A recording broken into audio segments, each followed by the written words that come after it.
Joe Biden is taking aim at President Trump as he kicks off his 2020 presidential campaign. The former vice president held his first rally yesterday in Pittsburgh. Biden is leading most early polls, and unlike most of the other Democratic candidates vying for the nomination, he is going after President Trump directly. Only thing that stands in our way is our broken political system that's deliberately being undermined by our president to continue to abuse the power of the office.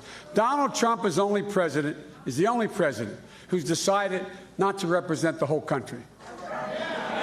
The president has his base. We need a president who works for all Americans, and we can afford this.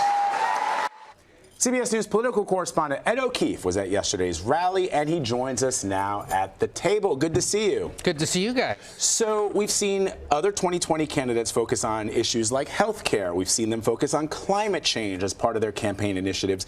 Biden is pitching himself as the man of the working class with a mission to take on President Trump. Is it because he feels that there is an appetite, despite what you hear from Nancy Pelosi about impeachment and despite what you hear from the other 2020 candidates, that they want to focus on issues that matter to Americans? Is there an appetite for someone who's going to go after Trump directly? Well, you look at polling that shows that for many Democrats, the most important concern is defeating the president. So I think what he's trying to do here is to maintain his lead. He knows it's inevitable. The numbers will come down probably at some point. They haven't necessarily done that yet, but what goes up ultimately has to at least come down a little bit. And I think what he's trying to do is say, you are putting me in this pole position because you know me, you know my work. Now let me maintain it by showing you that we have to focus on mission number one, which is get Donald Trump out of the White House.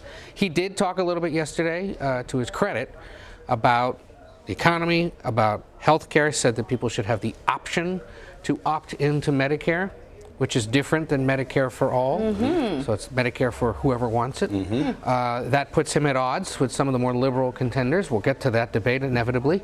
But mostly focused on the idea that he is best equipped to win back those states that Democrats lost and therefore lost the White House with, Wisconsin, Michigan, Pennsylvania. And also, went after the president directly, which, is something Democrats want to hear.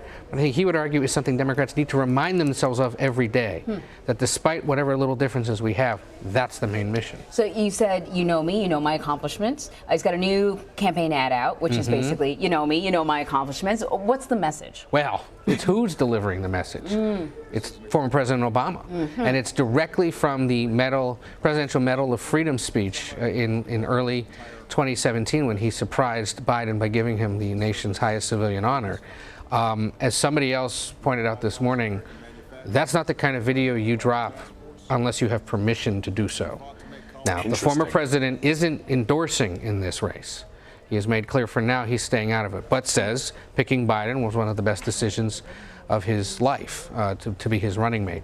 And yet, that's a pretty long piece of track in our business to run from the former vice president or former president without a full-blown endorsement. So it's kind of a subtle, like, hey, don't forget who I worked for. And as you pointed out, there is some polling this morning that shows pretty broad support for Biden among black women voters. There's also some anecdotal journalistic evidence. The New York Times had a piece yesterday talking to some folks in Philly who say that part of the reason they're with him is because he was with President Obama for 8 years, and anyone who was willing to stand by him gets his vote.